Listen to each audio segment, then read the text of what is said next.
Hello everybody, my name is David. Thank you for watching CNXG.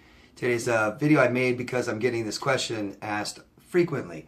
And this is something that we all face this question eventually. After an abusive relationship, people are always asking me, how do I know when I'm ready to date again? And I'm glad that people are asking. A familiar pattern is to keep dating. Keep dating, keep having failed relationships. And if that is a pattern in your life, then things need to change. It's really normal to feel really bad after an abusive relationship, obviously, but I think I need to tell you that you're not suffering alone, meaning that this is normal. You're in an abusive relationship, you feel bad in it, you feel horrible afterwards. All kinds of things are happening. So, besides just shame and guilt, we self-loathe. We want to feel better.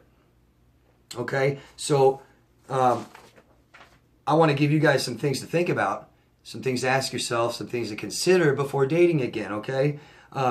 All humans, you guys got to know, all humans are just deeply programmed through evolution to stay alive and procreate. So it's a natural urge to want to date in your life as you become an adult. We all need attachments to people as well. Over evolution, that's how we have stayed alive. Society. Attaching to people, getting close relationships. Really, we need that. Everyone. But the real question to ask yourself is, why do you want to date again? Besides those. Besides that primal need and urge. Why do you want to date again? If you're just coming out of an abusive relationship and you will want to date it right away, I think that's a way that you believe it will help you feel better. And it might. The beginning of relationships feel good. If you like someone and you meet them, you start dating them, it can feel really good. I've talked about this a lot. Hormones go up and down, stress chemicals mix together, make a great cocktail. That feels pretty good. It rides the relationship out for a while. It's a way to make us come back. That those are all working so that when we do procreate, say the man gets the female pregnant, we want the man to come back. We want people to reunite again and stay together to raise the child, right? So ask yourself, why do you want to date again? It's also normal to not want to date, to isolate, things like that, not trust. Our hormones were high in the relationship. When it's over, they drop. We may not want to be around people. We may not trust people. All very normal. Something that I've come across with people coming out of abusive relationships, they tend to be serial daters. And if they weren't before, now they are. And they keep thinking, that was the wrong person. I need to meet the right person. I need to meet the right person. That person made me feel bad. The right person will make me feel good. Okay? So this is a deep, deep programming that's wrong. A way of thinking that's not right. Okay? So one of the things I want you guys to ask yourself is, look back at your dating history. Okay? If you have lots of failed relationships, we have to learn why. Okay? We have to learn why, because we can't keep having failed relationships. People have failed relationships. It's normal in life. But if you don't want to make it a pattern, it's devastating. Okay? Failed relationships are horrible. We all know that. That's why divorce is so bad. Okay, divorce is really damaging. It can be. So first thing we need to do is heal. You guys got to heal. Take the time to heal from that relationship and get that out of your mind that a new one will make you feel better. I asked a client once, you just got out of this horrible marriage. Why are you trying to date again? I just want to be distracted. And I said, well, all you're doing is distracting yourself from getting better. Okay? So we need to heal.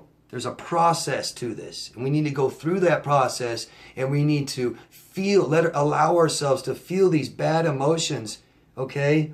And do things like cry and be angry and talk to people, okay? So we can heal from this, because if you don't, it stays there forever. Forever. We need to find answers. You need to find out why it went wrong. We need to feel better about it. Why did it fail? Why did it fail? What did I do to make this fail? How could I have made better decisions? How could I have avoided this? What went wrong? Have a real clear understanding of that relationship and what failed and why. Okay? Because if there's something wrong that happened in a relationship, you're going to take it into the next one. Okay? You're going to take it into the next one. And if you're in an abusive relationship, it's not all their fault that it lasted that long and stuff, that you got into it. It's their fault they abused you, for sure. Okay? But if we have to find out what our part in it was, because that's the only thing we can control, it's the only thing we can change, the only thing we can fix. If we believe it's not us and it's everyone else, we'll never change, we'll never fix, and we will keep repeating this pattern over and over again. And it's damaging, it's devastating to keep having these kinds of failed relationships and keep believing that a new one will fix it and then it fails. And then I need a new one, it fails. What does that sound like? Narcissist, right? Have a clear understanding of everything that happened. Process these emotions. Feel better about it. You guys can't go into a new relationship if you still feel bad about the old one, right? Number 2 we need to do is reprogramming our minds. I've talked a ton about this, so I'm not going to get totally into it. Watch my CPTSD videos. I talk all about meeting our emotional needs. There is a correct way to do that, and our parents teach us that. And if you guys are finding yourself in abusive, failed relationships, then you haven't been taught these things. Okay? And if you haven't been taught these things, you aren't doing it right. And if you aren't doing it right, you can't have successful relationships with other people till we fix our intrapersonal, okay? The relationship we have with ourselves has to be healthy before we can have relationships with other people, okay? So it's a lot of education, and it's a lot of reprogramming our brain and thought patterns, and we can do that with our actions, okay? We need to learn what consists of a healthy relationship, educating. You know, I ask a lot of people that just get out of a bad relationship and they say, oh, I just started dating this person. And I say, really? And I'll say, so, you know, what consists of a healthy relationship? They can't tell me one single thing. Or if they do, they tell me, you know, I want, if they do this for me, they do that for me, and they do this for me, and it's like they're not getting it right. So if you get into a relationship without understanding what a good relationship is, good luck. Good luck. Relationships are hard. They're not easy. Okay? We aren't animals that are made to pair up and stay together forever. Okay? Number 4, you must take care of yourself and be healthy. Find your self-worth, things like this again. We have needs, okay? We have our own emotional needs, and you have to learn how to supply those for yourself. It is not about outside things, guys. We have been programmed by society, by our parents, to think that success is financial and education and a home and a family of our own. And none of that feels successful if we aren't happy inside. It won't change it, trust me. Okay? There's a big difference between happy and something that feels good. Okay? So those things are momentarily feeling good. But the expectation that that's what we need to be happy, and we finally get there at 40 years old, and we have these things and we're not happy, it's devastating, okay? So we have to learn how to take care of ourselves, how to be healthy so we can have a healthy relationship with other people, okay? Really, really important, guys. Start small. Start small. Relationships are relationships, okay? We have different tiers, right? I mean, we have acquaintances and contacts, and then we have friends, we have family, and we have love, you know, dating, and we get married and husband and wife. Start small, guys. Start evaluating all your relationships. Okay? If you guys have really healthy, unhealthy, toxic friends, I doubt you're going to have a really healthy relationship with someone else. Okay? So we evaluate all our relationships after an abusive one and start trying to see what are these relationships I have now? How do they serve me? How healthy are they? Are they meeting, am I doing things to meet my needs correctly, or am I doing things to meet my needs incorrectly? Okay, so we start finding these out, we start learning, we start, reprogramming our minds and start doing things the correct way. Okay, and if you meet someone you want to be with at that point and you want to date, I think that's great. That's the way it should be, right?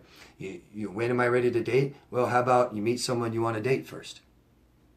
Instead of looking on dating sites. Stay off dating sites. I say it all the time. Say it again. Stay off dating sites. Okay? You have people on there with the wrong kind of intentions. Okay? I hope that helps you guys understand a little bit on my opinion on what I think about dating again. And I hope that you guys take heed to some of this. And any questions you have, please go down in the comment section and ask me. I'll try to answer them the best I can. But really, you guys, you can't keep failing. Okay? And I know you guys are scared to date again. And at the very least, if I can tell you guys anything, if you guys get out of an abusive relationship, you aren't ready to date right away. I'm sorry, but you're not. Okay? Not right away. I don't care what you do, because it makes us hypervigilant. It makes us sensitive. You meet somebody, we learn about these narcissistic traits and we see them in our ex and we hate them. And you're going to be real easy. It's going to be really easy to detect these narcissistic behaviors in people. But a lot of us have some of that narcissistic behavior. Some of us do things one time, twice, and it's like we're going to say narcissist. We're going to point the finger at them and say, you're abusing me, you're hurting me, are you? God, I don't. I mean, if you want to see bad things in people, you'll see them. If you want to, if you're looking for them, you'll find them. Okay? And it's not about that. Okay? People can't hurt us when we're really healthy and strong. But when we're really weak and we aren't giving ourselves what we need and we're sick, people can come right into our lives and destroy us, okay? And that's what happened once already, at least. So don't let it happen again. You guys can date again, and you should. I recommend it. It's great, But there's a lot to learn. It's not easy, okay? So, life's about making mistakes, but right now you don't want to make too many. And this isn't one that we want to keep making, okay? All right. Thanks, guys. Love yourself first. Ask me anything you want. Take care. I'll see you later. Bye-bye.